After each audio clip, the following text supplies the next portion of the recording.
dans le confort de leur maison. Évidemment, on n'a pas vraiment le choix de s'habituer à ces nouvelles façons de faire des entretiens, des rencontres. Il y a l'avantage au moins du calme, hein? Contrairement au salon du livre, qui sont souvent très bruyants. Au moins, on a cette tranquillité. Mais par contre, il y a des petits problèmes techniques parfois auxquels il faut faire face. Alors, bonjour Larry. Bonjour Elsa. Bienvenue. Donc, je m'appelle Elsa Pépin, c'est ça. Je vais donc passer la prochaine heure avec vous et avec Larry Tremblay. Alors, ben, pour commencer, je vais vous le présenter rapidement, même si la plupart d'entre vous devez le connaître.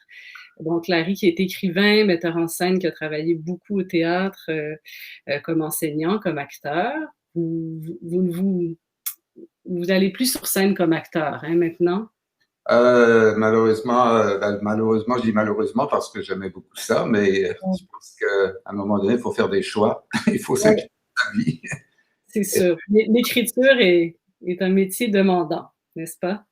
Exigeant, c'est une discipline. J'aime la discipline, mais j'avais aussi j'ai eu la chance, j'étais très chanceux, moi, d'avoir plusieurs cordes à mon arc. Ouais. Mais à un moment donné, il faut quand même se concentrer sur la meilleure des cordes. Oui, on est bien heureux en tout cas. La meilleure des cordes. Mais donc c'est ça, vous êtes né à Chicoutimi en 1954. Alors vous avez écrit une quarantaine de pièces de théâtre, si je ne me trompe pas, trentaine de livres en tout. Ouais, j'ai pas vraiment fait le compte, mais c'est dans ces eaux-là. Oui. Dans ces eaux-là, c'est quand même impressionnant. Ben, vous êtes connu surtout pour vos œuvres théâtrales produites dans de nombreux pays. Là, on pense à The Dragonfly of Chicoutimi, qui a vraiment tourné, qui est encore produit d'ailleurs. Qui vient d'avoir une très, très belle production au Théâtre de la Bordée. Et puis, deux nouveaux projets qui s'annoncent pour les années, enfin, l'an prochain et l'autre dans 2 ans aussi. Voilà. D'accord. Ça doit être agréable de voir une pièce qui perdure comme ça dans le temps. Ça doit être intéressant aussi de voir les différentes lectures qu'on en fait, là, j'imagine. Oui, surtout que c'est une pièce, moi je pourrais dire, assez énigmatique, puisqu'elle n'est pas vraiment écrite en français. Ben, elle n'est pas du tout écrite en français, en fait. Elle est écrite avec des mots anglais, mais c'est pas vraiment de l'anglais. Donc, c'est un exploit à chaque fois pour un acteur de se l'incorporer, de s'en approprier pour en faire quelque chose. Oui, c'est toujours étonnant que cette pièce traverse le temps. Oui. Traverse le temps, oui. On pourrait y revenir tout à l'heure, évidemment, mais je poursuis juste donc un peu votre parcours. Bon, il y a Le Ventriloque aussi, qui est une pièce qui a beaucoup tourné. Vous avez publié plusieurs romans, dont Le Christ obèse, L'impureté et L'Orangerie, évidemment en 2013, qui a eu un succès planétaire assez extraordinaire. Succès critique et succès populaire, donc ça aussi, c'est un exploit pour un livre, parce que souvent, c'est l'un ou l'autre, rarement les deux. Et alors, vous avez remporté pour l'Orangerie le prix des libraires du Québec, le prix littéraire des collégiens. Le livre s'est vendu à 150 000 exemplaires, si je ne me trompe pas, traduit en 17 langues et publié dans 19 pays, adapté au théâtre et en opéra. Je sais que l'opéra devait se faire cet automne. Est-ce que ça a été annulé, ça? Oui, c'est pas annulé, c'est reporté. Donc, ça doit être créé s'il y a eu le COVID, ça serait créé dans 10 jours. Ah. Mais c'est reporté dans 1 an. D'accord. C'est reporté d'1 an, voilà. OK, on prie pour que ça ait lieu. Et puis, vous faites paraître l'an dernier Le Deuxième Mari, donc publié chez Alto. On aura l'occasion d'y revenir aussi. Mais donc, peut-être avant de me plonger dans votre œuvre, j'aurais peut-être envie de faire peut-être un petit retour sur votre parcours, d'où vous venez, parce que c'est rare qu'on ait le temps de connaître un auteur depuis ses origines, d'avoir une idée un peu donc vous venez de Chicoutimi, votre famille, c'était une famille modeste, c'est ça, d'ouvriers? Mon père était ouvrier, ma mère une femme à la maison. À l'époque, c'était la situation des femmes, c'était de rester à la maison, surtout qu'elle a eu 7 enfants. Et oui. très rapidement, en fait. Et donc, ma mère travaillait beaucoup pour s'occuper des enfants et de la maison. Et comme on était une famille modeste, il n'y avait pas beaucoup d'aide, et pas beaucoup de livres non plus, parce qu'on me pose souvent la question, comment se fait-il que tu voulais être écrivain? Ben, c'est toujours un mystère, pourquoi on a une passion soudaine pour l'écriture, mais j'ai toujours voulu être un écrivain. Bon, la vie a voulu que je sois plus un homme de théâtre au début de ma carrière, mais la première chose que je voulais faire dans la vie, c'était l'écrire. Et j'ai une tête dure, alors je l'ai fait. À partir de l'âge de quel âge vous avez commencé à écrire? Je me vois encore tout petit, là, chez nous, on vivait dans un loyer, pas une maison, il y avait un petit corridor, j'étais par terre, puis je me voyais griffonner dans des tout petits carnets ou sur des papiers, des débuts d'histoire. Très cliché, mais bon, il faut commencer quelque part. Oui, c'est presque une vocation, alors, qui est de l'ordre ouais. Et puis j'ai aussi eu une passion pour la lecture. Bon, je voulais être écrivain, mais je pense que ça va ensemble, la lecture et l'écriture. Et dans ma famille, on lisait pas. Mais mes parents étaient très peu scolarisés. Et c'était pas de leur faute, c'était comme ça. Mon papa a dû travailler, commencer à vivre, à travailler, à gagner sa vie à l'âge de 12-13 ans. Même chose pour ma mère, parce que c'était des familles nombreuses. Chez mon père, ils étaient 12 enfants, chez ma mère aussi 12. Et il fallait qu'ils aident aux parents, quoi. Et qui étaient peu scolarisés. Et donc, le rapport au livre n'était pas très développé dans ma famille. Mais j'ai insisté pour qu'on ait quelques livres dans la maison. Et j'ai eu la chance que ma mère m'écoute, même si je l'ai au début de l'année, parce que c'était pas mal de sous d'avoir quelques livres dans la maison. Oui. Mais j'avais je pense que j'ai réussi à la convaincre que j'avais besoin pour vivre d'avoir des livres. Que c'est aussi vital que la nourriture. Oui, absolument. Et, à l'époque, il y avait très peu de livres québécois. C'est ça qui est étonnant. À Chicoutimi, moi, j'avais réussi à convaincre ma mère de m'abonner à une collection et c'était des livres français. Ouais, et j'ai commencé ma culture autonome, si vous voulez, avec Jean-Jacques Rousseau, avec les conflits. Et puis après, c'était Racine, Corneille, en fait, la littérature française. Les grands classiques. Ouais. Oui, et la littérature québécoise est venue plus tard, par exemple au cégep, quand je suis au cégep, où là, il y avait un cours qui m'a fait un peu rire d'ailleurs, parce qu'on était obligé, entre guillemets, de lire seulement 4 romans. Alors moi qui en lisais 2 par jour. C'était les vacances. Oui, c'est ça. Et à l'époque, on nous obligeait à lire un livre de Yves Thériault, Agago, si je me souviens bien. Peut-être un autre, là. Et puis sinon, c'était des romans français. Et donc, l'introduction à la littérature québécoise n'était pas très, très stimulante. En fait, d'effort. Oui, mais ça doit être, ça doit être difficile qu'on débute comme écrivain, d'avoir peu de modèles, justement, de notre culture, d'avoir été formé par. Mon modèle était Tintin et Jean-Jacques Rousseau. C'est un drôle de mélange. Hein. Oui, en effet. Mais quand on pense que Jean-Jacques Rousseau débute ses confessions, je me souviens, il avait écrit je commence une entreprise que aucun autre homme a fait avant moi. En fait, il est un petit peu égocentrique, narcissique, mais en fait, c'est de l'autofiction, Jean-Jacques Rousseau. La première autobiographie, oui, c'est ça. Oui, absolument. Et donc, il était très en avance de son temps. Oui, tout à fait. Ouais. Et Tintin, c'est de la bande dessinée, mais c'est aussi il faut penser que Tintin est un écrivain, c'est un reporter spécial. Mais je l'ai jamais vu écrire, ça, je l'ai répondu. J'ai souvent dit ça dans des entrevues, que Tintin n'écrit jamais. Je ne l'ai jamais vu écrire. C'est vrai. Et pourtant, c'est un journaliste. Et ce qui fait qu'il vit des aventures, mais il ne les écrit pas. Ça se fait tout seul. D'ailleurs, je lis des écrits et je me disais, moi aussi, je vais être comme Tintin, je vais écrire sans écrire. Comme ça, j'aurai des aventures. Voilà. Oui. Et en parlant d'aventure, bon, le théâtre, c'en est toute une. Ça, c'est arrivé comment dans votre vie? C'est au cégep que vous avez découvert le théâtre? En fait, le théâtre, c'est arrivé beaucoup plus tôt. C'est que j'étais très, très, très, très, très, très, très, très timide, mais vraiment timide. C'était presque une maladie. Au point que dans une classe, quand j'étais au primaire et même au secondaire, j'avais de la difficulté à lever la main pour poser une question. Donc, c'était vraiment une maladie. Et au secondaire, je me suis intégré à une troupe de théâtre pour dépasser cet état de timidité. Et c'est là que j'ai compris que le théâtre était formidable pour se dépasser soi-même. Et j'ai compris aussi la dynamique qui s'installe entre soi et l'autre. Dans ce cas-ci, l'autre, c'est un personnage.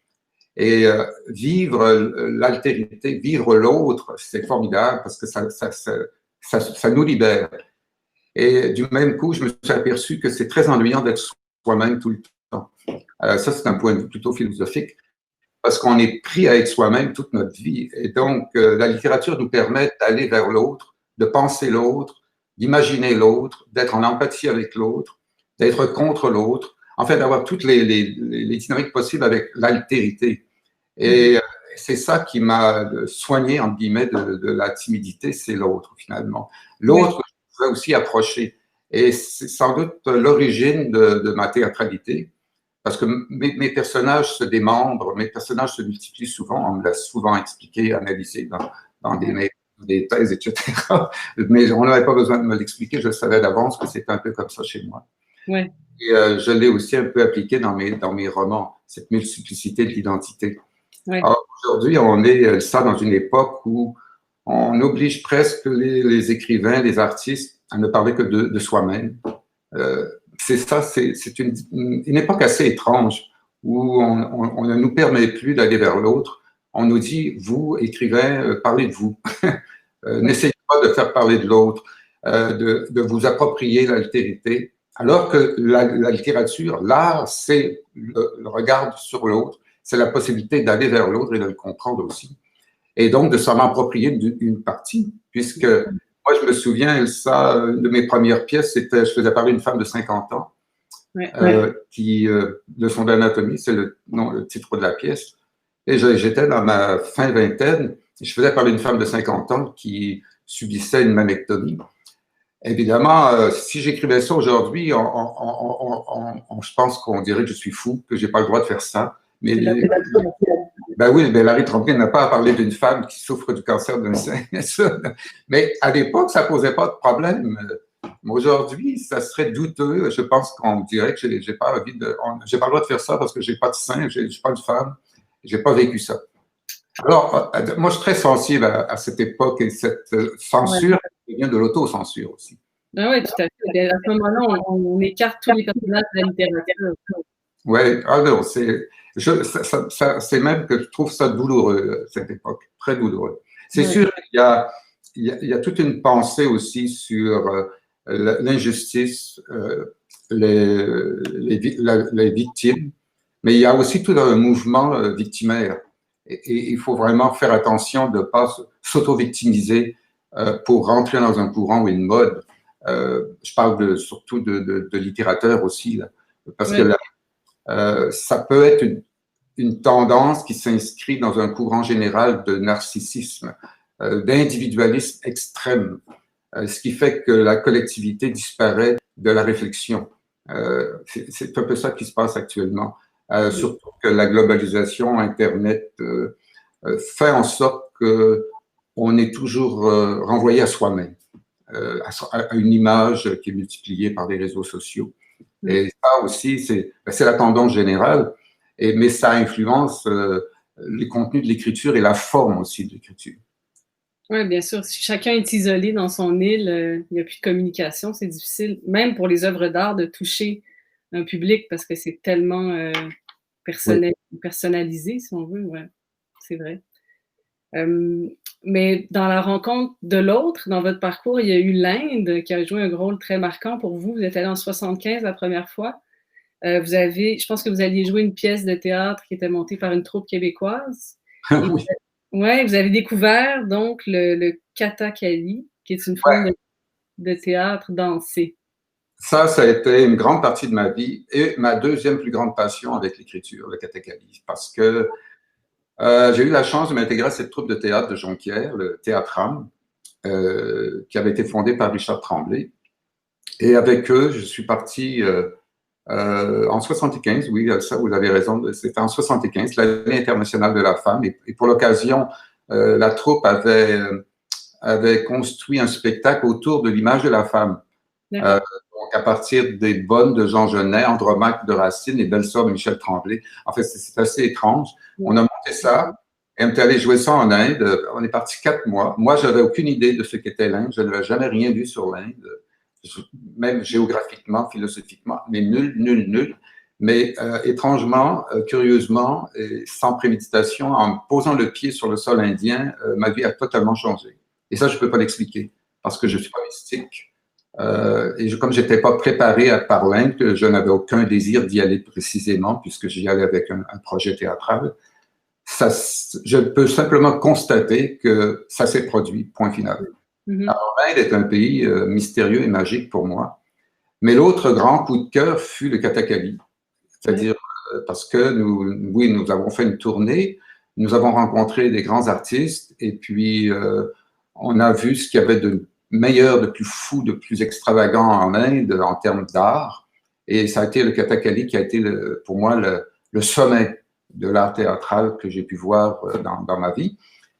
Et j'ai commencé à l'étudier avec les membres de la troupe. Puis finalement, c'est une discipline tellement ardue, c'est 10 heures par jour dans des chaleurs incroyables, qu'on s'est retrouvés finalement 5, 4, 3, 2. Finalement, il restait très peu de temps à faire. Eh bien, ça a changé ma vie, puis ça m'a donné aussi une discipline d'acteur, parce que c'est avec le Kathakali que j'ai écrit ma théorie personnelle du théâtre, que j'ai formé ce que j'ai appelé l'anatomie ludique, qui est une façon de diriger les acteurs, de former les acteurs, et que j'ai appliqué plus tard aussi à l'écriture. Okay. C'est-à-dire que j'ai développé des exercices qui me permettent d'écrire à partir des parties du corps. Donc, ça, je l'avais développé pour les acteurs, mais ensuite, je l'ai appliqué pour les écrivains. C'est de sorte que, parce que je me suis aperçu qu'il y a des œuvres qui sont écrites à partir des yeux, du cœur, du sexe, des poumons, des extrémités des doigts, des muscles, de la chair, de la peau, des dents, et avec l'imagination matérielle, c'est un concept que j'ai emprunté au philosophe Gaston Bachelard, on installe aussi des qualités à l'intérieur des parties du corps. C'est-à-dire qu'on peut mettre du ciment dans une épaule droite, on peut mettre de la ouate dans l'œil gauche, et ça change tout, quoi. Et ça, c'est une façon de former des acteurs, mais je l'ai appliqué à l'écriture. Et donc, l'orangeraie, je l'ai écrit à partir du cœur. Parce qu'on me dit souvent que l'orangeraie, ça me touche, ça nous touche. Et je pense qu'à partir, je me disais, ben, c'est parce que j'ai vraiment travaillé sur le cœur.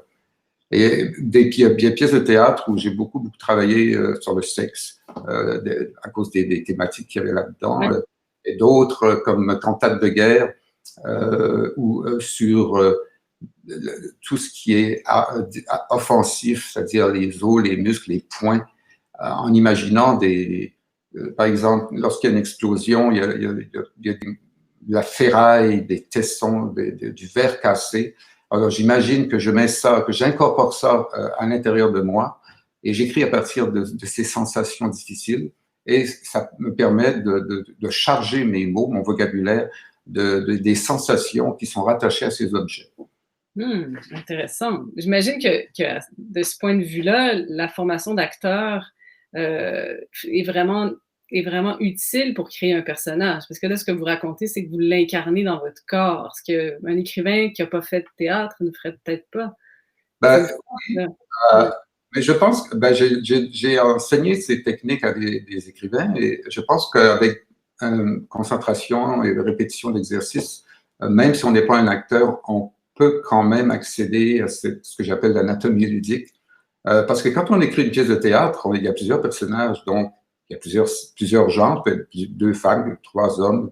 Il y a plusieurs âges. On peut être très âgé, avoir 30 ans, personnage de 75. C'est-à-dire qu'on écrit différents corps. Moi en fait, j'écris des corps. Donc, des corps de femmes, des corps d'enfants, des corps de vieillards, et des petits corps, des gros corps, des moyens corps, des corps de différentes couleurs. Et ces temps-ci, j'écris beaucoup pour les enfants, les adolescents. Alors, j'ai pris l'habitude d'incorporer ces personnages dans mon propre corps.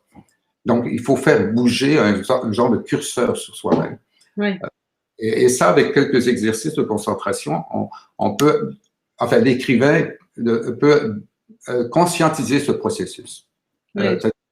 Lorsqu'on dit d'un acteur qui joue toujours la même chose, c'est parce qu'il joue toujours à partir du même endroit. Lorsqu'on dit d'un écrivain que c'est toujours la même chose, c'est qu'il va toujours puiser au même endroit dans sa psyché, dans son ventre ou dans son cœur.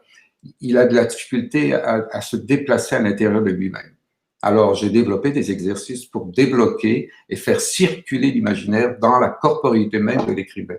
Wow, ça m'intéresse beaucoup. Vous m'en direz plus. Mais ce que je me pose comme question aussi pour quelqu'un qui écrit du théâtre et des romans, c'est comment vous choisissez quand vous avez un thème, un sujet, une histoire qui vous vient? Est-ce que vous savez tout de suite que ça va être une pièce de théâtre ou un roman? Pourquoi? Comment vous faites le Oui, des fois non. Très souvent, je sais que oui, voilà, j'écris une pièce, surtout quand j'ai des commandes, évidemment. Mais pour l'Orangerie, ça n'était pas évident du tout, parce que ça a été une commande de la Maison de l'Architecture à Montréal. C'était un tout petit projet au départ. Ah ouais. J'étais jumelé à un architecte et on devait, pour l'exposition, moi, écrire un court texte et l'architecte construire un objet. Il y avait une thématique de base, c'était frontières émouvantes. J'ai failli l'oublier. Frontières émouvantes. Alors, l'architecte et moi, on s'est rencontrés dans un restaurant, on a discuté et j'ai proposé à l'architecte, j'ai dit, la frontière émouvante, pour moi, ce serait une montagne qui sépare deux pays ou deux ethnies ou deux populations en conflit. Donc, puis avant qu'on se quitte, j'ai dit à l'architecte, j'ai dit, mets une orange dans ta montagne. Mais sans savoir pourquoi. Ça, je ne peux pas me l'expliquer. Et j'ai dit, mets une orange. Alors, lui a eu comme objectif de construire en 3 dimensions les plans d'une montagne et il a effectivement mis une orange. Et moi, je suis parti chez moi. Et là, je me suis dit, mais pourquoi je fais une orange? Parce que j'avais dit, mais une pomme, on se serait retrouvé au Québec, mais avec une orange. Alors, et j'avais la frontière émouvante dans la tête, et c'est comme ça que j'ai dessiné, ah oui, au restaurant, j'avais dessiné devant l'architecte un triangle sur le napperon. Et je l'ai redessiné chez moi en revenant du resto. Et ce triangle, tel que je l'avais dessiné, m'a amené à penser à la gémellité. Et donc, le thème des jumeaux est arrivé. Donc, frontières émouvantes, émotions, jumeaux, montagnes. Et j'ai eu à ce moment-là l'idée de 2 petits garçons, des jumeaux. Et au départ, j'avais mis un jumeau de chaque côté de la montagne. Et ensuite, j'ai dit non, je vais les mettre du même côté. Et à partir de là, j'ai écrit un court texte qu'un acteur, Sébastien Ricard, a lu lors de l'exposition. Et on a regardé l'objet. Et puis après, ben, c'était 10-12 pages. J'ai oublié ce texte, mais il me hantait. Il me hantait. Et un jour, j'ai dit, mais il faut que je poursuive cette histoire parce qu'il n'y avait que le début, c'est-à-dire Ahmed et Aziz qui allaient vers la montagne, mais il n'y avait pas vraiment une amorce d'histoire. Et donc, j'ai voulu tirer le fil et j'ai écrit l'Orangerie suite à ce début. Voilà. Ah, c'est intéressant comme genèse, mais je vais peut-être rappeler juste l'histoire pour qu'on puisse en parler un peu de l'Orangerie. Donc, c'est ça, vous parlez des 2 jumeaux. Ça se passe dans un pays en guerre qui n'est pas nommé, mais qui est le Moyen-Orient, on devine là, par certaines références. Et les frères jumeaux, donc, ils viennent de perdre leurs grands-parents qui ont été déchiquetés par une bombe. Et le père, pour venger la mémoire de ses parents, se laisse convaincre par un chef terroriste de sacrifier un des 2 fils. Donc, c'est un roman qui a beaucoup de sujets, mais entre autres, bon, évidemment, la guerre et la violence, mais la transmission de la violence. C'est un sujet qui vous intéresse depuis longtemps. Là, dans Cantate de guerre aussi, en était question. Là, ici, vous avez choisi de vous intéresser à ce sujet d'un point de vue de 2 enfants. Pourquoi? Est-ce que c'était important pour vous, justement, de vous placer de ce point de vue-là, puis ça changeait la perspective? En fait, je ne voulais pas écrire un roman de guerre, mais je pense que j'en serais d'ailleurs incapable. C'est pas ça vraiment qui m'intéresse, c'est-à-dire de grandes descriptions avec des combats héroïques. Non, non. Moi, ce qui m'intéressait, c'était l'humain et de resserrer l'action dramatique autour de quelques personnages. Alors, évidemment, c'est mon côté d'homme de théâtre qui m'incite à travailler de cette façon. Et donc, je suis parti de toute petite cellule familiale, le papa, la maman, les deux enfants. Et à la suite de cela, bon, il y a eu les grands-parents, mais les grands-parents, ils meurent dès le début du roman. Mais ils font partie de l'action puisque c'est à cause de la mort des grands-parents que tout ça s'enclenche. Et c'est comment réagit-on humainement quand on nous demande de sacrifier un enfant? Ouais. C'est pas un thème nouveau, on l'a dans la Bible. C'est tragique, là, oui. Et puis, j'avais toujours eu le fantasme aussi d'écrire une tragédie, un peu à la grecque. Et c'est là que je me suis dit, j'ai peut-être, entre guillemets, c'est pas tellement ce mot, mais j'ai peut-être les ingrédients pour écrire une tragédie moderne, actuelle, qui peut aussi traverser le temps et l'espace, d'où l'idée de ne pas nommer le pays, surtout de ne pas créer de la partisanerie ou du manichéisme, parce que je ne voulais pas que le lecteur, si par exemple j'avais dit, voilà, c'est le conflit syrien ou le conflit israélo-palestinien, des lecteurs auraient tendance à prendre parti pour ceci ou pour cela. Et on oublierait à ce moment-là le côté humain. Ça deviendrait de la politique. Donc, je ne mens pas, je mets tout l'accent sur l'humanité et l'inhumanité de la tragédie. Oui. Et vous avez réussi à rendre cette histoire universelle justement parce que c'est une fable, donc c'est des archétypes, c'est pas forcément des personnages qu'on identifie dans l'histoire, dans une société X. Est-ce que, puis le livre maintenant est étudié dans les écoles, tout ça, il y a comme vraiment rencontré son public, mais aussi il y a une réelle utilité maintenant parce que on l'étudie, puis on le... Est-ce que pour vous, ça doit être satisfaisant pour un auteur? Parce que c'est rare que nos livres connaissent... on a l'impression qu'ils ont vraiment comme une correspondance avec les besoins, ou en tout cas, une utilité. Oui, pour moi, c'est un beau cadeau de savoir que ce livre, lu par beaucoup de jeunes, mais vraiment beaucoup de jeunes, et dans de nombreux pays, c'est vraiment formidable. Oui, non, c'est un beau cadeau, oui. Non, c'est un cadeau inattendu d'ailleurs, parce que c'est surprenant qu'une histoire tragique puisse, je pourrais dire, résonner chez les jeunes à ce point-là. Ouais. Et puis j'ai pu le constater. Oui, dans différentes langues, ce qui est toujours plus difficile en traduction. Et j'ai pu le constater lors de la représentation de la pièce aussi, parce qu'il y a eu des discussions. Il y avait quand même à peu près chaque soir, ou chaque jour, 900 jeunes qui regardaient la pièce. C'est quand même impressionnant, le silence de ces jeunes et ensuite les fois où j'étais là, les questions qu'ils posent. C'est émouvant, ça me bouscule. C'est un beau cadeau. C'est un beau pétrole pour moi pour continuer à écrire. Bien sûr, ça en prend. Mais est-ce qu'il y a des lectures ou des réactions des jeunes sur l'orangerie qui vous ont surpris? Je me demande comment ils reçoivent cette histoire-là. Est-ce que justement ils se disent ah, est-ce que vous avez pensé à un conflit réel ou Oui, ils posent beaucoup cette question, ça c'est sûr, oui. Ils ont parfois des questions même plus techniques. Parce que c'est un roman avec des trous, hein, j'explique pas tout. Et parfois, ils sont tellement curieux, ils ont tellement analysé le roman qu'ils voudraient savoir, oui, mais quand Aziz s'en va avec Soulayed, là, est-ce que... Alors, ils voient que j'ai pas tout dit, j'ai pas tout décrit, et ils voudraient en savoir un petit peu plus. Il y a des filles qui veulent en savoir plus sur Tamara, par exemple, ou qui me demandent d'écrire la suite. Ils veulent avoir la suite parce qu'ils voudraient savoir, parce que Tamara, c'est la maman, et ils voudraient savoir qu'est-ce qui se passe avec elle plus tard. Comme on sait ce qui se passe avec Ahmed ou Aziz, enfin, il y a les deux noms à la fin. Mais il voudrait savoir aussi un petit peu plus. Mais donc, on m'a souvent demandé d'écrire la suite, mais je ne l'ai pas fait. Je pense que j'en suis incapable. Ça laisse le lecteur sur sa faim. C'est parfait. C'est comme ça aussi qu'une œuvre reste vivante. Mais une jeune fille qui m'avait fait une analyse biblique de l'orangerie qui m'avait beaucoup impressionné aussi. Oui. Ouais. C'est ça, il y a un autre livre qui est un petit peu dans la même forme que celui que vous venez de faire paraître, là, Le deuxième mari chez Alto, parce que c'est aussi une fable très courte.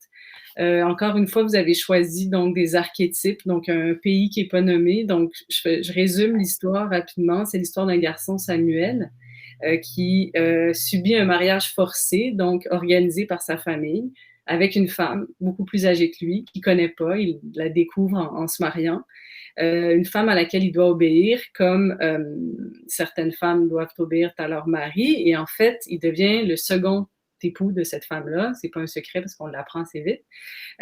Et ça se déroule dans une île imaginaire qui est une société matriarcale où vous avez inversé finalement la domination des sexes. Donc, ce sont les femmes qui dominent, les hommes qui obéissent dans toutes les sphères de la société. Et il y a des gardes armés qui surveillent les rues, qui arrêtent les hommes qui essaient de s'émanciper. Donc, c'est très étrange de lire cette fable parce qu'on est complètement dépaysé. Et pourtant, vous n'avez qu'inverser les sexes. Dans le fond, c'est une histoire connue, trop connue, que celle des femmes mariées de force, que celle des femmes qui doivent obéir dans les sociétés patriarcales.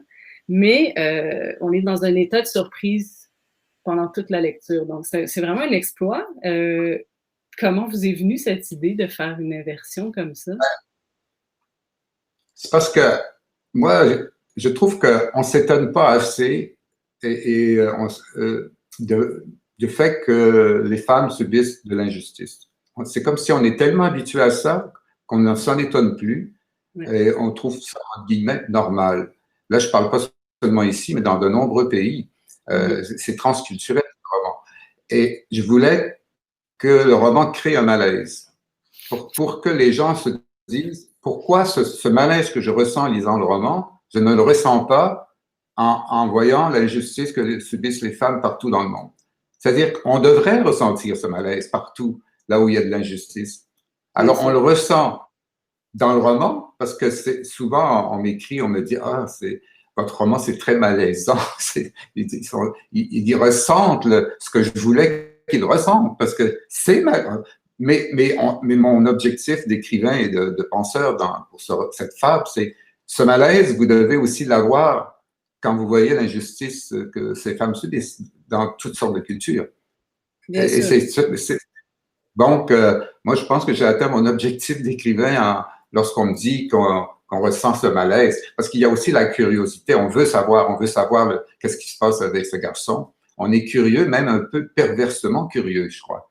Il y a toute la partie sexuelle des choses. Et ça nous titille, ça nous stimule, ça nous excite, mais en même temps, ça nous rend mal à l'aise. Et c'est ça que je voulais créer, un malaise, finalement. Voilà. Ah, ben, c'est réussi, ça c'est sûr. Mais ce que ça nous fait nous rendre compte, c'est qu'on a des préjugés. On pense vraiment que cette situation-là, pas forcément, on la condamne peut-être pas assez chez les femmes, et c'est pour ça qu'on est si surpris quand c'est renversé. C'est vraiment comme un miroir que vous avez créé. Oui, j'ai vraiment réfléchi à toutes les étapes qu'une jeune fille subit lorsqu'on l'oblige à se marier très jeune avec un homme très âgé et qui se retrouve peut-être être la deuxième ou la troisième femme de cet homme âgé et qui doit être obligée de servir son mari un peu comme une servante, finalement.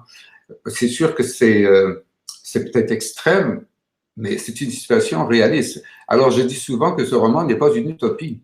Ce n'est pas une utopie, c'est parce que cela existe. Une utopie, c'est quelque chose qui n'existe pas. Ceci, c'est une fable réaliste parce qu'elle existe, la situation existe dans le monde. C'est une fable, c'est une réalité inversée, c'est tout. Voilà. Donc, parce que j'aime beaucoup réfléchir, c'est-à-dire que installer une réflexion dans l'action romanesque. C'est-à-dire qu'il c'est pas du tout naïf comme roman. Et j'aime la forme de la fable parce que la fable, ça installe tout de suite une distance. Une fable, c'est de la distance. Et ça amène justement la réflexion, l'étonnement, le recul, le grattage de tête, etc. Donc, il y a monsieur, madame, il y a juste Samuel qui est nommé. Tous les autres personnages sont des archétypes. On ne sait pas où on est. Et j'ai beaucoup été. En fait, c'est la Métamorphose de Kafka qui a été mon modèle. Ah oui. Je l'ai relu. C'est sûr que on n'est pas obligé de le savoir, mais dans la Métamorphose, c'est un homme qui se réveille un matin et il était métamorphosé en blatte, en insecte, en coquerelle. Et c'est très petit, la métamorphose, c'est une fable. Il y a le papa, la maman, la sœur et le protagoniste. Et donc, c'est à peu près la même structure que j'ai utilisée dans Le Deuxième Mari. Ouais. Et Kafka voulait bien sûr montrer quelque chose. C'est presque une thèse, c'est un roman qui veut dire quelque chose, une seule chose dans le fond. Ouais. Alors, il voulait dire une seule chose dans Le Deuxième Mari aussi. Ouais. Et il y a une chose qui est étonnante aussi, c'est que vous ne nommez pas la religion, alors que c'est quand même une des raisons, ou en tout cas une des pressions qui pèsent sur les femmes souvent. On a l'impression que c'est à cause des religions, c'est des hommes dominent les femmes, mais ce que vous sous-entendez, c'est que c'est pas vrai, c'est qu'il y a d'autres choses. Non, tout à fait. Il n'y a aucune mention de religion dans Le Deuxième Mari, et même Dieu n'existe pas dans Le Deuxième Mari. Donc, moi, je voulais dire que tout ça, c'est les hommes c'est une affaire d'hommes, dans le fond. La religion est utilisée pour appuyer, justifier des comportements où pour permettre cette injustice d'un sexe envers un autre. Mais c'est pas Dieu c'est aucune religion. Non, c'est l'homme qui est derrière la religion. Et c'est pourquoi j'ai décidé de ne pas nommer Dieu dans le roman et de ne faire aucun clin d'œil à aucune religion. C'est un roman sans religion. Donc, j'ai vraiment longtemps réfléchi à ce que je faisais avec ce roman. C'est loin d'être naïf. Ah non, ça l'est pas, ça semble pas l'être non plus. C'est, comme vous dites, fable philosophique. Puis la référence à Kafka, la métamorphose, me fait penser que le personnage vit aussi une métamorphose, c'est-à-dire il vit une évolution dans sa situation. Au départ, d'abord, il résiste à ce mariage, puis ensuite, il va comme finalement se soumettre pour finalement essayer de s'émanciper. Donc, cette progression-là aussi, elle vous intéressait? Comment est-ce qu'on subit la domination, puis comment on réagit à ça? Ouais, la seule différence, parce que dans Kafka, le pauvre, lui, c'est qu'il n'y a pas d'espoir dans le roman de Kafka. Il n'y en a pas du tout. Par contre, moi, j'ai installé à la fin, on ne va pas expliquer la finale du roman, mais il y a une révolte, il y a un moment de révolte. Ce qui fait que je ne vais pas jusqu'au bout de la structure kafkaïenne. J'ai décidé que mon protagoniste allait quand même agir. Ouais. Et j'ai installé des étapes qui permettent donc une espèce de créer un ressort qui se comprime pour pouvoir exploser à la fin et donc qui rend crédible l'acte final, quoi. Donc, j'ai quitté la structure kafkaïenne à un moment donné. Oui. Ben oui, vous avez fait votre propre fable, mais je vais lire juste un petit extrait où, en fait, c'est ça, on se rend compte qu'à un moment donné, Samuel va développer une sorte d'affection pour sa femme, qui est appelée Madame. Et là, vous écrivez, il a besoin d'elle, il n'existe pas autrement. Aussi, lorsqu'elle lui annonce qu'elle a l'intention de prendre un autre mari, donc un troisième mari, il se résigne à ce qu'elle le partage de nouveau avec un autre homme. Alors, qu'est-ce que c'est que cette résignation? Évidemment, j'ai fait un parallèle avec le syndrome de Stockholm, là, qui est ces victimes qui développent de l'empathie pour leur bourreau. Est-ce que c'est un peu de ça dont vous vouliez traiter? Grosso modo, oui, parce que en fait, comment survivre dans des situations comme ça? Comment survivre? Je suis toujours très influencé par la pensée de Sartre, qui a écrit, par exemple, des livres sur Baudelaire, sur Genet, sur Flaubert. C'est-à-dire que lorsqu'on est prisonnier d'une situation étouffante, asphyxiante, il faut que l'homme est libre pour Sartre, mais il y a des situations tellement contraignantes qu'il faut que l'homme trouve une issue. Sinon, l'homme meurt, l'homme se tue. Alors, l'issue pour des gens qui sont manipulés, mis en esclaves, c'est finalement d'aimer leur bourreau. parce que ça va les détendre. Donc, ils sont tellement prisonniers d'une pression d'autorité qu'ils aiment le bourreau. Sinon, ils vont crever. Ouais. Ça existe beaucoup dans le monde d'aimer son dictateur, d'aimer les gens qui nous manipulent, les gens qui nous font mal. Ça existe politiquement parlant, socialement parlant, philosophiquement parlant. Et donc, l'extrait que vous avez lu, Elsa, c'est le moment où le protagoniste n'a pas le choix d'aimer, sinon il va exploser. Et ça, oui. Pardon? C'est un mécanisme de défense. Oui, c'est un mécanisme de défense qui, sinon, la structure interne de la psyché du protagoniste se détruit, s'auto-détruit. Donc, ça lui permet de survivre finalement. Et il y a beaucoup de gens qui s'illusionnent sur le fait que beaucoup de femmes manipulées aiment ça et croient que, ben oui, tout va bien finalement. Mais c'est faux, c'est une illusion. Bien sûr, ouais. D'ailleurs, je me pose la question parce que c'est vraiment le sujet de votre roman, c'est vraiment l'abus de pouvoir. Je me demandais comment vous réagissiez à toute la vague de dénonciation, la seconde vague de dénonciation qui a eu lieu au Québec cet été, des femmes qui dénoncent des abus, tout ça, parce qu'en lisant votre livre, on se dit, ah, c'est une situation bien sûr très loin de nous, mais en fait, non, on se rend compte que ça existe tout près, juste là, partout en fait, chez nous. En fait, c'est relié au système de justice qui est défaillant. Et je crois que, parce que normalement, ça ne devrait pas arriver, on ne devrait pas se faire justice soi-même parce qu'il y a le danger de dérive. Il y a peut-être des hommes là-dedans qui sont injustement accusés ou c'est très difficile à savoir. On peut détruire des carrières, toutes sortes de choses. C'est que si la justice faisait son travail, ce phénomène de dénonciation ne serait pas là. Donc, ça fait réfléchir. Et je crois que ça va créer une pression sur la structure sociale. Tout le monde réfléchit ces temps-ci. De toute façon, on n'a pas le choix avec les symptômes covidiens. Là. On est là-dedans. Ce qui fait que je crois qu'il faut trouver un équilibre. Sinon, ce mouvement-là peut aller dans un extrémisme qu'eux-mêmes condamnent. Donc, il faut qu'il y ait des garde-fous à un moment donné. Sinon, ça va créer l'inverse. Il faut faire attention. Oui, mais ce qu'on peut dire par contre, c'est que ce que vous racontez dans le deuxième mari, c'est comment est-ce qu'on peut, on peut intérioriser finalement la domination en la normalisant. Puis c'est un peu ce que vous dénoncez, puis c'est un peu ce qu'on peut retrouver même au Québec, même si oui, il n'y a pas de mariage forcé, quoique il y en a eu quelques-uns. Il y a des histoires tragiques, mais ce que vous dénoncez, en tout cas ce que vous racontez, c'est surtout qu'on normalise des comportements qu'on ne devrait pas normaliser.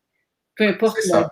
On les normalise, donc il y a plus malaise dont on parlait tout à l'heure, c'est-à-dire on trouve ça normal, comme on normalise. Et donc, oui, il n'y a pas de problème.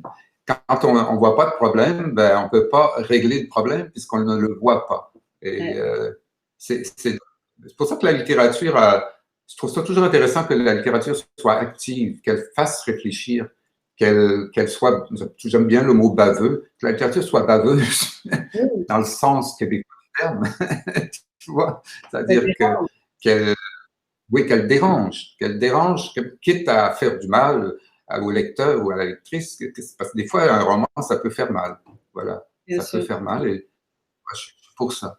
Oui. Vous abordez d'ailleurs souvent des questions sociales ou politiques, des réflexions philosophiques dans vos romans. Vous croyez que en pouvoir de l'art ou de l'artiste d'éveiller les consciences, vous y croyez? J'y crois parce que sinon, j'écrirais pas. Voilà. Parce que, bon, oui, il y a vous savez, j'ai beaucoup potassé Bertolt Brecht, parce que je l'ai enseigné, j'ai fait ma maîtrise sur Brecht. Okay. Et Dieu sait que Brecht a installé le théâtre politique. C'est quelqu'un qui a énormément travaillé sur les structures, sur le marxisme. Et ça ne l'a pas empêché Brecht de parler, de définir le théâtre comme étant aussi du divertissement. La littérature, c'est aussi du divertissement, c'est-à-dire qu'on se divertit de soi-même. On va vers l'autre. Mais ce n'est pas que ça, comme quand Brecht parle de divertissement, il dit que c'est aussi du divertissement, mais ce n'est pas que ça. Donc la littérature est un divertissement, mais elle doit aussi agir. Il y a toutes sortes de littérature de toute façon. Alors il y a peut-être une littérature, pardon? L'un n'empêche pas l'autre. L'un n'empêche pas l'autre. Il peut y avoir des dosages, c'est-à-dire un roman peut être extrêmement divertissant et avec un aspect critique sur la société, ou un roman peut être peu divertissant et être trop critique. Il faut trouver une harmonie. Hier, je lisais ce que Nathalie Sarraute écrivait sur Flaubert. Moi, j'aime beaucoup Flaubert, mais elle était extrêmement critique envers Flaubert. Bon, il écrit ça il y a déjà un certain nombre d'années, là. Ouais. Mais je suis très curieux de savoir ce que des écrivains pensent d'autres écrivains, surtout lorsqu'il y a 200 ans qui les séparent. Mais parce qu'elle dit que Flaubert écrit des phrases qui sont très belles, mais comme ne bougent pas, sont trop travaillées et que ça respire pas suffisamment. Elle met évidemment Madame Bovary comme exception, mais sauf qu'elle trouve que ces romans ne bousculent pas la société, à part Madame Bovary, elle explique pourquoi. Donc pour elle, oui, la forme est importante, le contenu est important, mais il faut aussi que le roman puisse déranger. Ouais. Mais on peut elle n'aime pas, par exemple, Bouvard et Pécuchet. Moi, j'adore Bouvard et Pécuchet parce que ça me dérange, moi, personnellement. Et ça me fait. Très drôle, en tout cas. Oui, oui. Mais il y a eu quand même des époques où on a l'impression que l'artiste était plus un éveilleur de conscience ou avait une place dans la société plus importante. J'ai un peu l'impression quand même qu'aujourd'hui, il y a une crise de ce statut de l'artiste. Là, on voit ce que la ministre a fait avec la culture. On a l'impression qu'on est les premiers qui écopent. Bon, je ne sais pas ce que vous en pensez. Avez-vous l'impression que l'art n'est pas forcément valorisé à sa juste valeur? En fait, l'art est toujours un combat. Et il ne faut pas être naïf là-dessus. On aura toujours, pour chaque gouvernement qui vont se succéder, pour chaque qui vont se succéder dans le temps, il faudra toujours reprouver que l'art est important, même si, comme M. Legault hier, je pense, disait à la télévision que l'art fait partie de notre identité, ou peut-être il a dit culture, ou art. Évidemment, ce sont des phrases générales que tous les premiers ministres se refilent d'un ministre à l'autre, ils se refilent toute cette phrase, mais elle doit s'installer de façon concrète dans les actions. Et puis, on peut très bien se comparer avec d'autres structures en Europe où là, l'art est beaucoup plus installé dans les mœurs et dans les structures politiques. Ici, on fait figure souvent de pauvres quand on se compare. Donc, on a énormément de chemin à faire pour arriver à ressembler un peu à ce qui se fait en France ou en Allemagne, par exemple. Donc, c'est un combat et il faudra toujours le dire, le redire, le répéter et l'installer dans nos actions, dans nos romans, dans nos pièces de théâtre, dans nos musées. C'est sûr qu'on a fait du chemin, on a beaucoup de chemin d'ailleurs.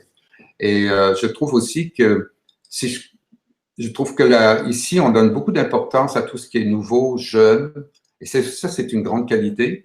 Un écrivain, un jeune écrivain va avoir beaucoup plus de chances d'avoir une carrière ici assez rapidement. Il y a moins de compétition, c'est vrai, mais les médias vont donner beaucoup d'espace à une nouvelle plume. Ou un jeune auteur, un auteur dramatique en France, bonne chance. Ça va lui prendre beaucoup de temps avant d'avoir un article dans Le Monde, dans Libé, etc. Ici, un jeune auteur de 25 ans peut avoir tout de suite un pré-papier. C'est une énorme différence. Donc, il y a une plus grande facilité pour démarrer une carrière artistique ici qu'en Europe. Par contre, en Europe, quand vous êtes dans le paysage médiatique, vous y restez. On ne vous jette pas. Ici, on vous jette. Alors là, oui, on a énormément d'artistes, d'écrivains qu'on ne voit plus, dont on n'entend plus rien, parce que les médias ne s'y intéressent plus. C'est-à-dire qu'il y a une espèce de déséquilibre entre ce qui est jeune et nouveau et en ce que c'est déjà passé, etc. Donc la grande difficulté d'un artiste québécois, d'un écrivain québécois, c'est de durer. Et c'est ce que je dis toujours à mes collègues, durer, parce que c'est essoufflant au Québec de rester vivant pour les médias. Parce qu'il y a c'est une problématique totalement québécoise et américaine aussi, je pense. Si je comprends. Soif de la nouveauté, absolument. Ouais. D'ailleurs, c'est ce qu'on se disait, parce que je suis éditrice aussi comme éditeur, la COVID, ou en tout cas, quand tout s'est arrêté, ça a permis de faire revivre les livres qui n'avaient pas été lus, là, parce qu'on n'en publiait plus pendant quelques mois. Oui. En fait, c'est une leçon aussi de arrêtons les nouveautés, puis voyons tout ce qu'il y a encore sur les tablettes qui sont pas épuisées, là, ces œuvres-là. Oui, il y a aussi le parcours d'un écrivain, d'un artiste. C'est-à-dire que une œuvre, c'est long à faire, et c'est plusieurs romans ou plusieurs pièces de théâtre. Ça se construit. C'est pas nécessairement une flèche qui monte tout le temps, mais c'est une construction à long terme. Et on a moins la capacité de percevoir une œuvre au Québec. On voit plus l'objet ou comment je pourrais dire, c'est détaché de l'œuvre. Et c'est par des coups. Ouais. Et on oublie ce que l'artiste a fait avant et on n'arrive pas à le contextualiser avec tout ce qu'il a fait. En Europe, ils ont plus l'habitude de ce type de regard sur une œuvre. Ouais, on a un regard un petit peu trop avec des œillères. Étroit. Oui, étroit, voilà. Mais ça va se développer, ça va se développer. Ouais. Mais de contextualiser aussi avec les autres œuvres, ça aussi, c'est intéressant. Mais donc, vous parliez de parcours puis de durée. Vous, donc, après ce nombre de pièces écrites, ce nombre de romans, vous faites comment, justement, pour durer puis vous renouveler? Est-ce qu'il y a des fois, il y a des espèces de moments creux où il n'y a plus d'inspiration? J'espère qu'il n'y en aura pas. Non, pour moi, c'est le simple, c'est la discipline. Ça me vient beaucoup du katakali dont on a parlé tout à l'heure, parce que c'est physique écrire, hein, c'est très physique, c'est très exigeant. On peut s'épuiser après une page. C'est sportif, quoi. C'est athlétique écrire. Alors, il faut avoir une discipline. Voilà. Moi, comme j'ai été prof pendant une trentaine d'années, j'avais pas le choix d'en avoir une très forte discipline parce que j'étais occupé une grande partie de la journée par de nombreux dossiers. Et donc, il fallait vraiment que j'ai cette discipline très tôt dans ma vie, dans ma jeune carrière, pour pouvoir enseigner, jouer, faire de la mise en scène et puis continuer à écrire des pièces de théâtre. Et des romans, oui. Puis j'ai l'impression que vous écrivez encore des pièces de théâtre, mais le roman a pris une plus grande place dans votre écriture, dans votre vie aussi. Ça, vous l'expliquez comment? Je l'explique par le temps, parce que quand j'étais prof, j'avais que l'été pour écrire. Ouais. Et donc, j'étais pris dans beaucoup de projets théâtraux. Et je n'avais pas le temps d'écrire des romans, ça prend beaucoup plus. Et puis j'ai plus de facilité à écrire des pièces parce que j'en ai écrit tellement que c'est comme c'est mon pays, le théâtre. Et le roman, là, j'ai quitté mon emploi de prof. Je ne suis plus prof depuis un certain nombre d'années. Alors là, maintenant, je suis écrivain à temps plein. Donc, je peux installer différents projets en parallèle. Donc, le théâtre, la poésie, un peu l'essai, et aussi, bien sûr, le roman. Ouais. J'avais une question aussi concernant le deuxième mari. Est-ce que vous êtes capable de répondre à cette question? Je ne sais pas, mais est-ce que vous êtes posé la question, disons, de pourquoi la femme est si souvent considérée comme inférieure dans la majorité des cultures dans l'histoire? Pourquoi? Évidemment que la force physique de l'homme, mais est-ce que c'est une question qui vous a traversé? Oui, en fait, c'est la question du début. Pourquoi? Évidemment, il n'y a pas de raison. Il n'y en a pas de raison. Donc, c'est quand il n'y a pas de raison que on trouve ça terrible. C'est ça qui est. Il n'y en a pas. Il n'y a pas de raison. Ma fille me pose cette question-là souvent, puis je ne suis pas capable de répondre. Il n'y en a pas de raison. C'est comme si on arrive à un mur. Hein? On ne sait pas pourquoi c'est comme ça. Alors, on peut toujours, oui, il y a la force physique, et puis il y a le fait aussi que la femme enfante et qu'elle doit allaiter et que l'homme chasseur. Enfin, il y a des thèses quand même, ou des hypothèses. Des hypothèses, oui. Mais ça ne nous convainc pas, hein, on dirait. On dirait que ça nous laisse sur notre faim. Ouais, vraiment. Mais votre livre est tellement un bel exemple pour justement pour renverser nos idées préconçues, puis essayer oh, si on change l'ordre, soudain, tout paraît étrange, mais c'est parce que c'est étrange. Ça paraît étrange. Ça, c'est une leçon que j'ai appris de Brecht, la distanciation. Parce que Brecht disait, il faut qu'au théâtre, le spectateur trouve les comportements humains étranges. En les rendant étranges, on réfléchit sur la justification des comportements. Pourquoi c'est comme ça? Pourquoi c'est comme ça? Et donc, on analyse les raisons des comportements humains. Et donc, c'est ça son système de distanciation. Ah, c'est intéressant. En allemand, ils appellent ça le Verfremdung-Effekt. C'est-à-dire, ça rend étranger ce qu'on croit être normal ou naturel. D'où l'effet déstabilisant, défamiliarisant. Oui, voilà, c'est ça. Et qu'est-ce qui a été le plus dur à écrire pour vous en inversant les rôles? Parce que là, il y a, par exemple, les attributs de l'homme, comme la barbe, sont devenus quelque chose qui doit cacher. Il y a toute une réflexion quand même complexe à y avoir sur comment est-ce qu'on inverse les rôles. Les scènes les plus difficiles, c'est les scènes de sexe parce que, évidemment, il fallait que madame ait le rôle de dominatrice tout le temps, même lors de la nuit de noces. Il fallait que je trouve une façon de ne pas perdre ce type de rapport dominateur-dominé dans le rapport sexuel. Et il fallait que je le dose bien et il ne fallait pas non plus que ça devienne un roman hyper sexualiste. C'est pas ça que je voulais non plus. Alors, ça a été très, très long à écrire, même si c'est très court, les scènes sont courtes. Il fallait que je dose chaque mot, quoi. Quel type de vocabulaire utiliser pour parler du sexe, par exemple. Parce qu'il y en a d'innombrables. Alors, est-ce que je veux faire anatomique? Est-ce que je veux faire porno un peu, etc. Donc, j'ai réfléchi beaucoup sur le type de vocabulaire. Oui. Puis, est-ce que vous avez fait des recherches? Il y en existe des sociétés matriarcales, mais est-ce que ce type de société a déjà existé ou été imaginé?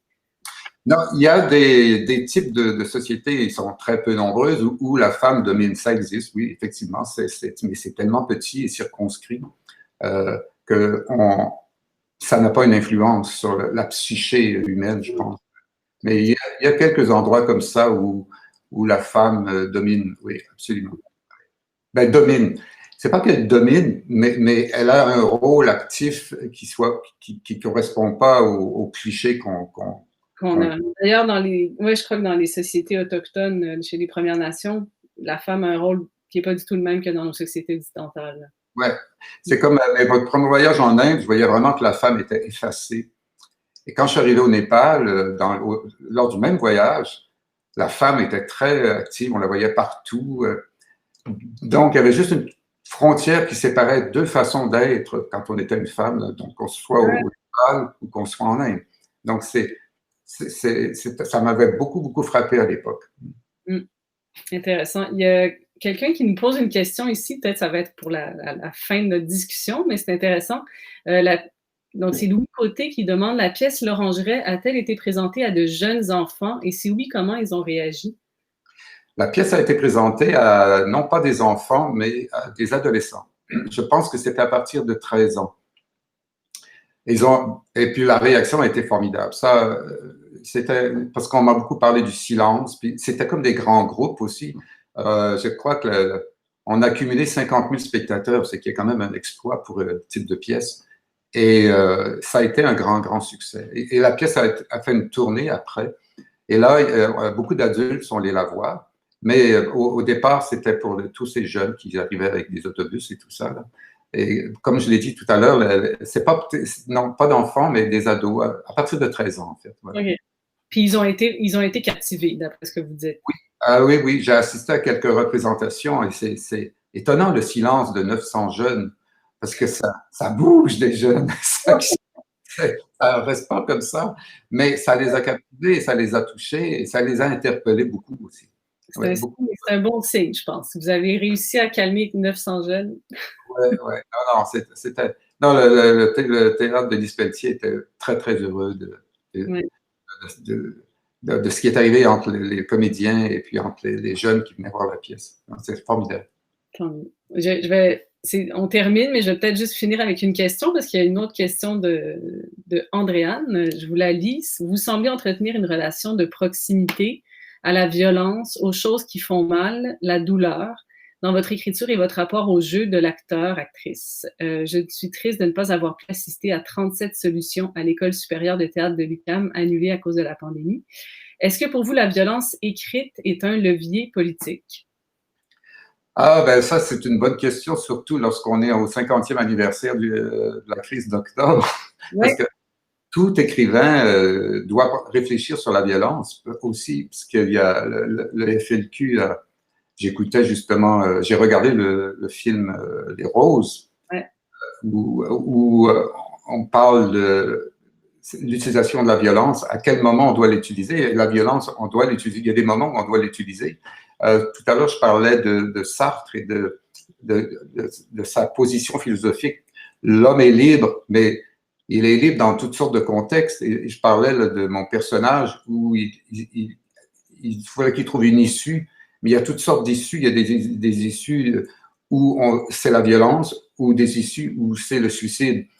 Ouais. Il y a toutes sortes de possibilités. La violence fait partie des issues, fait partie des leviers pour changer des situations insoutenables, injustes. Et donc, oui, la violence peut aussi être injuste, mal instrumentalisée, mauvaisement instrumentalisée. Donc, il y a toutes sortes de possibilités. On ne peut pas condamner la violence d'un seul coup comme ça. On ne peut pas.